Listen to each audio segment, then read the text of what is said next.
Et je vous l'avais dit en préambule, du cinéma, c'est fait, du foot, c'est fait, de l'innovation, c'est maintenant. Avec Pascal Larger, comment allez-vous?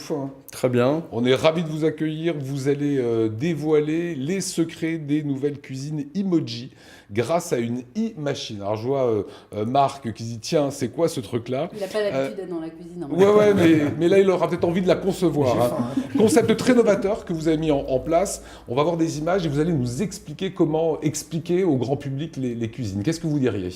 Alors c'est très simple, on va pas faire la cuisine, mais par contre on va concevoir une cuisine. On a des traditions qui sont très très classiques et on bouleverse un peu la profession avec une e-machine où le client est maître de sa gestion de cuisine. C'est ce qu'on est en train de voir. Là, il y a un jeune couple qui attrape un petit frigidaire, il clique et le frigidaire s'affiche sur une tablette. Absolument, c'est tout simple par des jeux de tampons.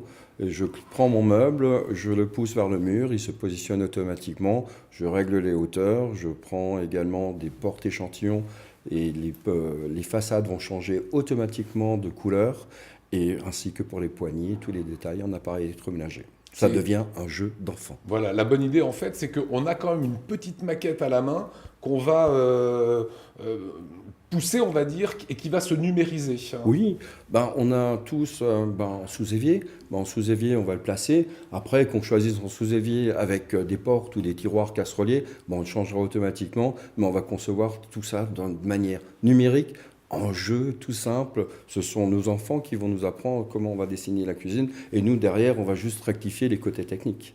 Ça repose tout ça sur une technologie numérique? Absolument. Voilà. Qui est très très développée avec des codes tactiles sur le plateau vert et ainsi que sur les cubes.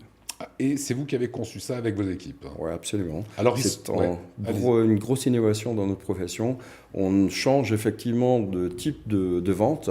On n'a plus besoin de vendeur, on a besoin d'un conseiller parce que c'est le client qui va faire sa cuisine.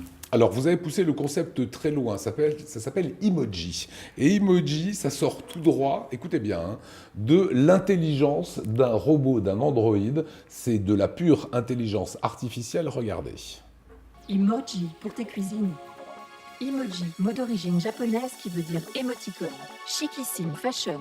On l'écrit comme ça se prononce. I-M-O-D-J-I pour faire simple. Le I en initial donne un côté technologique. Ça fait nom de smartphone ou de tablette.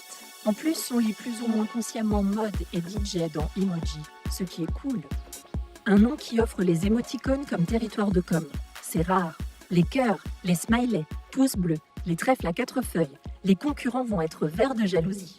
Voilà, vert de jalousie, avec le logo qui est presque comme un émoticône, comme les petits smileys ou les petits cœurs qu'on lance sur Facebook. Tout à fait, parce que notre clientèle, c'est une jeune clientèle. C'est une jeune clientèle également qui va emmener leurs parents dans un nouveau type de magasin où on est à l'aise, où on est complètement décontracté, on n'a aucune pression et on pourra faire sa cuisine de rêve qui deviendra la pièce à vivre de demain. Voilà, ça veut dire que les jeunes générations, pour elles, c'est simple, oui. Sauf que pour les générations qui ont une soixantaine d'années qui veulent faire leur cuisine, à la rigueur, c'est pas compliqué d'appuyer... non, tout à fait. Ouvert de 7 à 77 ans. C'est ça le concept. Alors le client, vous avez bien compris, il place les aimants de la cuisine, l'électroménager. S'il veut des couleurs différentes, c'est drôle parce qu'on rapproche une couleur et là, la cuisine, on va dire, change, passe rouge, vert, on peut tout modeler. On peut tout modifier, c'est-à-dire qu'on a des portes échantillons, c'est-à-dire que le client voit ce qu'il achète, il le pose sur un présentoir et la cuisine change automatiquement. On peut également changer, si on a vu une page du catalogue sur le net ou alors sur le papier, on prend la page 42, on la pose, donc qui est en simple plexi qui reprend la cuisine de la page 42, on la pose effectivement sur le présentoir et la cuisine va se réaliser comme sur le net ou dans le catalogue. Ça vous tente, Marc? C'est étonnant, hein? C'est pas ma spécialité, mais j'aime manger. Mais le côté un peu joueur de faire sa propre cuisine... Non, mais c'est bien, c'est dynamique, c'est les nouvelles technologies, je trouve que c'est bien, et c'est bien que ça soit fait en Alsace. Exactement, c'est alsacien. Dernier petit point, une fois qu'on a fait ça, vous m'avez dit, on appuie sur Enter et le prix s'affiche. Oui, mais il s'affiche directement, pièce par pièce. Par contre, on a une chose qui est très très importante. On s'adresse quand même avec une nouvelle technologie, avec une génération qui est une génération XY, à une jeune génération qui sait utiliser des smartphones ou des tablettes. Et de l'autre côté, on a aussi tout à fait directement en QR code qui va générer effectivement la cuisine sur les portables. On va sharer, on va partager sur les réseaux sociaux et on va générer automatiquement toute une cuisine et on dira voilà, est-ce que c'est bien, c'est pas bien. On aura réponse de son ami, de sa maman, de son papa. On va le partager avec tout le monde.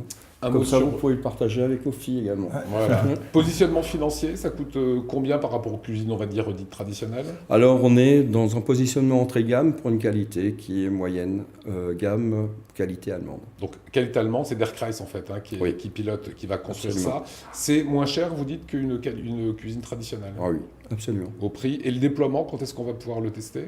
Alors, honneur à la Nest, c'est tout ouais. chaud. On était également au rendez-vous encore cet après-midi. Donc, démarrage sur Strasbourg. Et on vous laisse la surprise pour le mois d'avril-mai.